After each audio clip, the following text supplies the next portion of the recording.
Good afternoon, everybody. I'm Booskadoosh with No Checkpoint News, giving you an update on the 2 missing adults from last night. Now, I must warn you that this footage is very disturbing, so viewer discretion is advised. Man, I don't think the summoning circle's gonna work. Well, we did get it at Hobby Lobby, didn't we? Oh my Sigma? What's going on? Oh my god, the ghost is in the house. This isn't a house. This is an apartment. Gulp.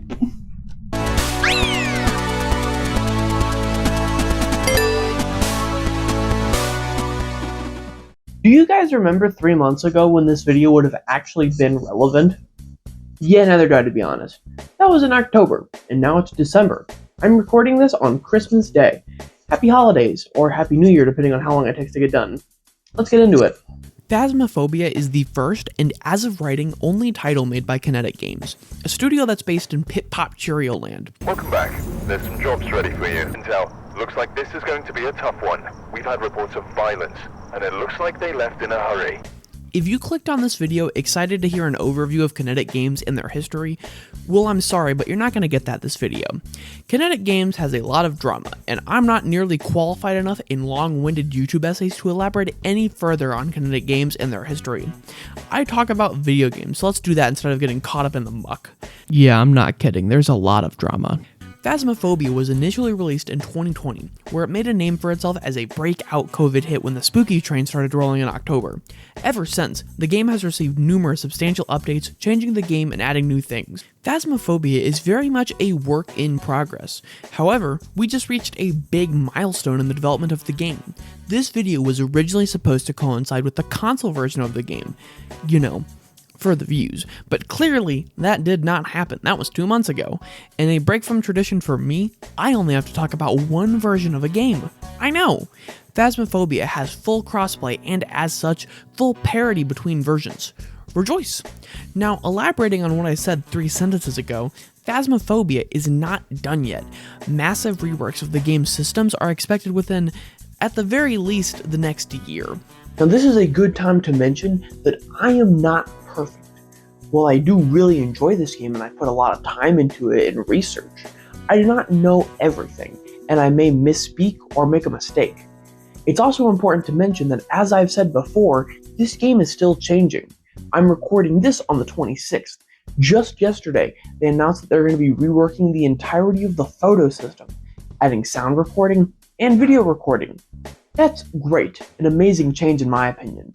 However, if I said anything about photos in this video, which I don't believe I did, but even if I did, they would now be incorrect. So you can apply that to just about everything else I'm gonna say. Literally anything could change with the game. They have plans to rework the entire game. So please keep that in mind. And if you are gonna correct me, please be respectful with it. You're not trying to insult me, right? You don't want to insult me, right? Right? If you ask someone to describe Phasmophobia, they would probably say it's a co-op game where you hunt ghosts, and that's wrong. In Phasmophobia, you do not hunt ghosts, merely identify them. Big difference. Well, we have determined the ghost is a demon. How'd you do that? Oh, well, it killed someone the moment we walked in, that's how we did it. Oh my god, how did you get rid of the demon then? Oh, we didn't. What do you mean you didn't? Do you seriously expect us to exorcise a demon? That's not our job. Where am I gonna live if my house has a demon in it? Well, that's not our problem. Anyway, according to our standard rates, that's going to be $3,500 for the equipment, $200 for the loss of life, $150. Was it something I said? Identifying ghosts is almost as hard as doing your math homework with your dad, because you're going to get yelled at and probably die at some point.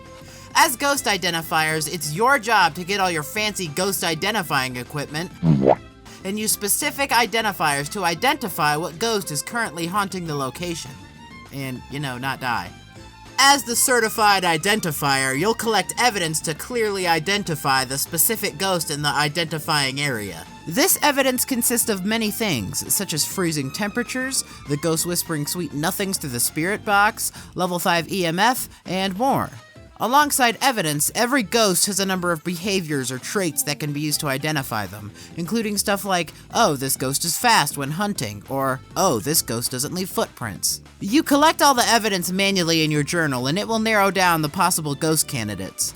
On lower difficulties, you can get up to 3 pieces of evidence to narrow it down to 1 ghost, but on higher difficulties, this is lowered to only 2 or even just 1 piece of evidence. You can't just wander in willy-nilly and start all your identifying.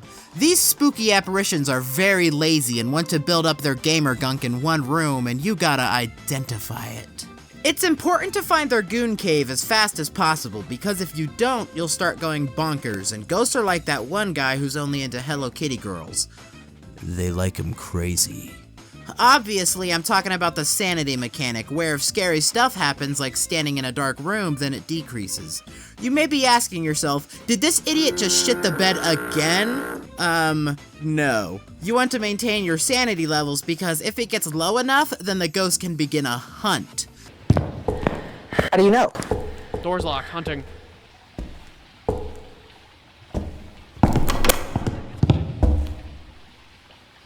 Did I turn my flashlight off? Turn your flashlight off, yeah. It's gonna find us. It can sense the electronics.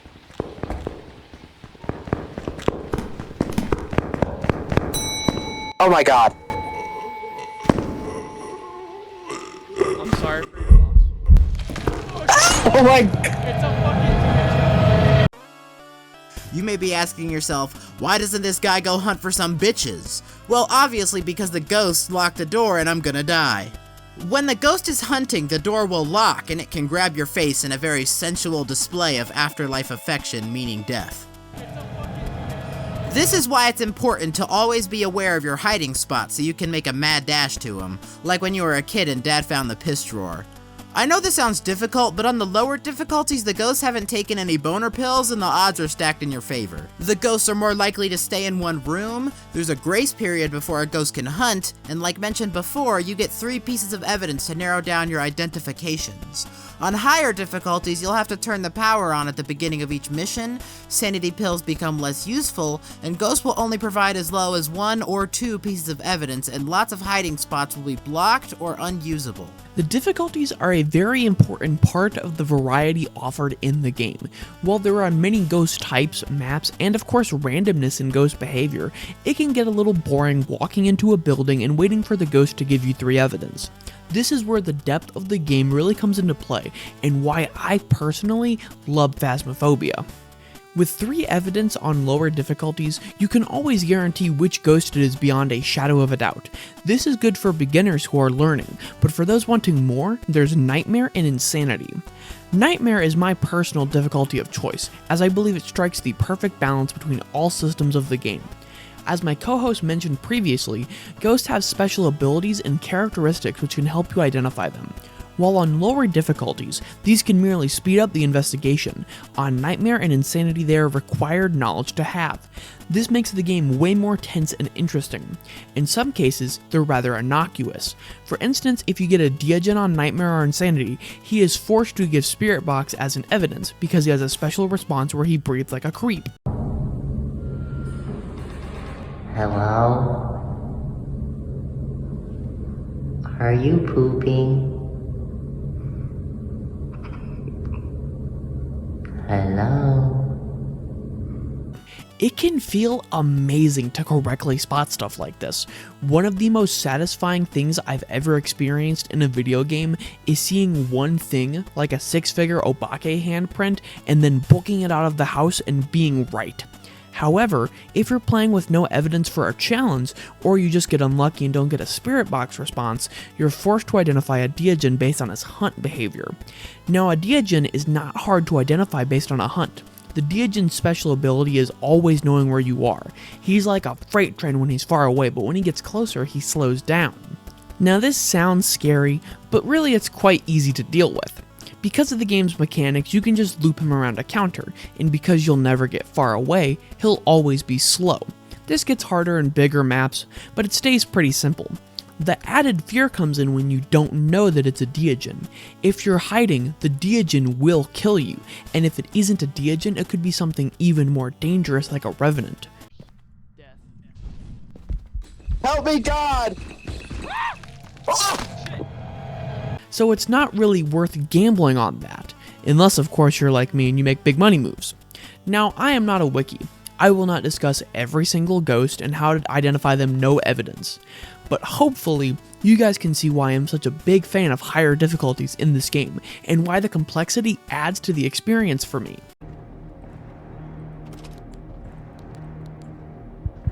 Oh, it's hunting.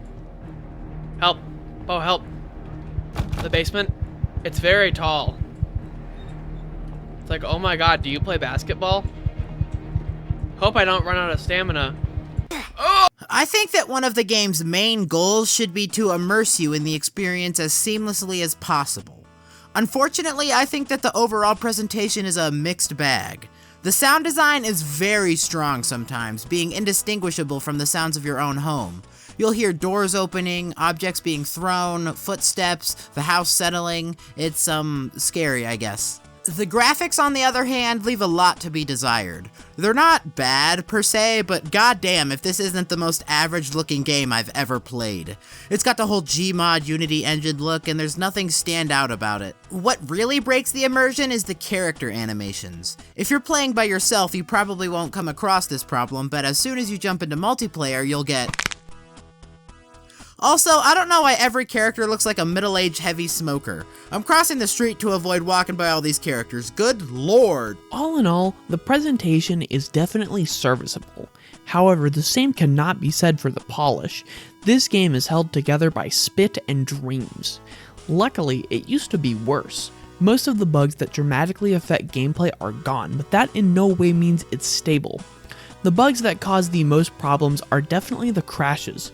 On PC, Phasmophobia just tries to crash every time you launch it. That's just a thing it does. I don't know if it does it for everyone, but it's always done it for me no matter what I do across 2 different PCs. It also isn't uncommon for it to do the same on console.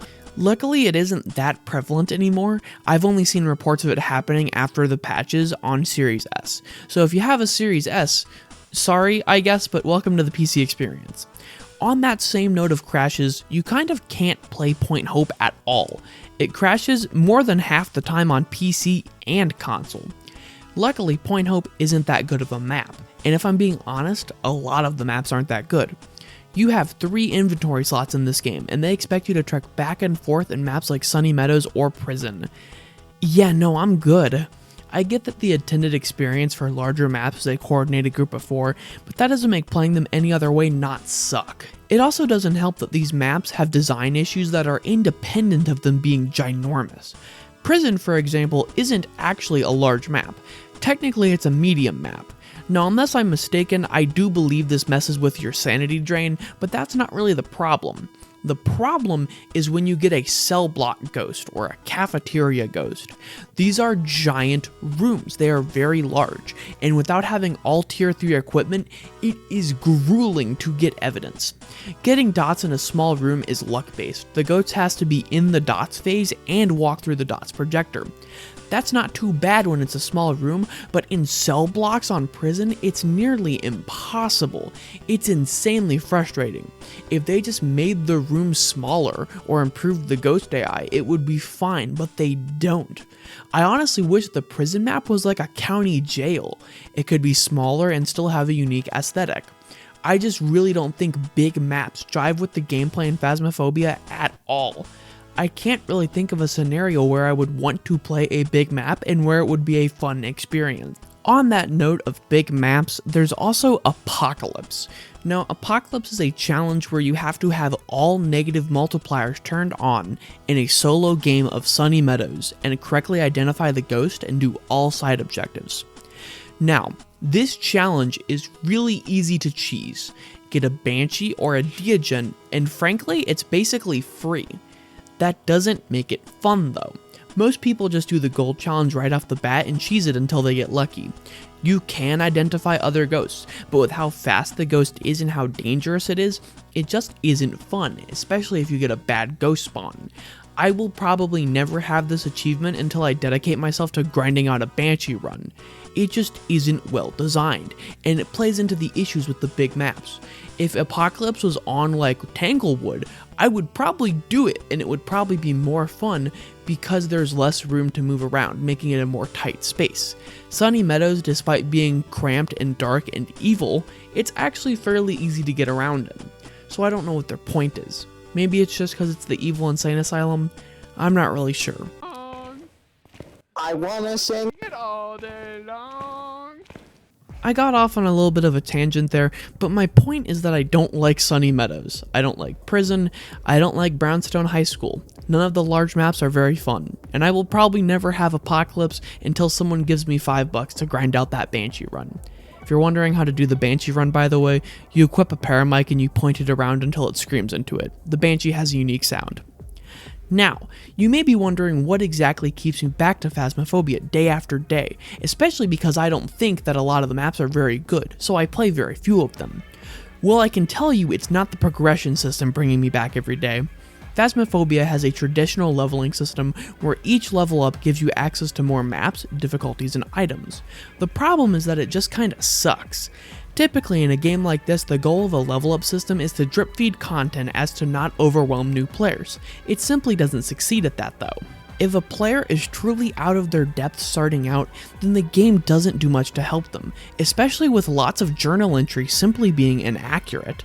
On the other hand, someone who has been watching videos like by a content creator such as Insim, and they have obsessive knowledge and they're really excited to get into it, well, they're just simply held back. I'm sure it is a grueling experience to binge watch Insim and other Phasmo YouTubers, know the game inside and out, but you can't play on Sunny Meadows until you're like level 40. It's ridiculous. I just don't think it's a good system at all. New players are still overwhelmed and don't know what they're doing, and people who want to play the game as fast as possible and really get into it are simply held back. Kind of like you should have been. This is also a good time to note that the loadout system is almost incomprehensible, especially to new players, and it really needs to be overworked completely ASAP. I'm not even going to try to explain how it should work, because how it should work is probably more confusing than how it actually works. It's just really bad. I'm begging you, just... So, if it isn't the traditional methods of engagement, then what is it that keeps me coming back? Perhaps it's the weekly challenges. Get real. While I do complete the weekly challenges nearly every week, I do not enjoy it most of the time. I'm sure most members of the community can agree with the sentiment that the challenges are either too easy or borderline horse shit. I'm usually done with them immediately or pretending they don't exist until I get bored. One challenge is Apocalypse Light and one has a friendly ghost and no sanity drain. It's very frustrating how there's almost no middle ground between being mean as fuck or easier than a regular game on Professional. Typically, simple challenges are enough to keep me coming back to a game week after week, but their implementation in Phasmophobia is incredibly lackluster. I would suggest completely ignoring the weekly challenges until you can comfortably play a Nightmare. Too many of the challenges need you to identify ghosts purely based on hunt behaviors or abilities. With that being said though, even though from an objective perspective they're frustrating and lack variety and balance, I do still keep playing them. I can't really entirely condemn content that I continue to willingly engage with, but seriously, don't bother with some of these weeklies. Some of them do add great variety and some of them are just insanely frustrating. I cannot believe Apocalypse Light is even a weekly challenge. Whose idea was that? Oh my god, wah wah wah, quit complaining. Yeah? What are you gonna do about it? Huh? Loser. I banish you to play Prison Weekly Challenge. When the Spoopinator came to me originally proposing a Phasmophobia video, I was initially skeptical, as I had never heard of it, so how good could it be? Well, for once in his life, Spoople Schwarzenegger found a game that was actually decent. While I don't think that this is anything that I would play on my own, I do think that if you have a knowledgeable teammate to show you the ropes, that this game can be fun. It's thrilling to walk into a scary house and be screamed at because you somehow got a demon on your, second game. It's just one of those games where you lick feet. No, you don't like feet in Phasmo, because if you did, then I'd play it a lot more. At its core, Phasmophobia is a good game. The idea and the execution are great. I think anyone who's even somewhat interested in the game should give it a shot. My issues with the game primarily lie with the could-bes, and how those changes and improvements are promised and still aren't here yet. I don't like to dwell on whether or not things should be here yet, but I'll admit, changes and updates are coming kinda slow. My hope is that with the massive influx of console players, the devs will start making some moves. As of right now, without the help of a knowledgeable friend or a YouTuber, the game is almost hostile to new players. Hopefully, this video sets some of you guys on the path to having the wiki imprinted into your brain and you enjoy the game. Oh, also the new events suck.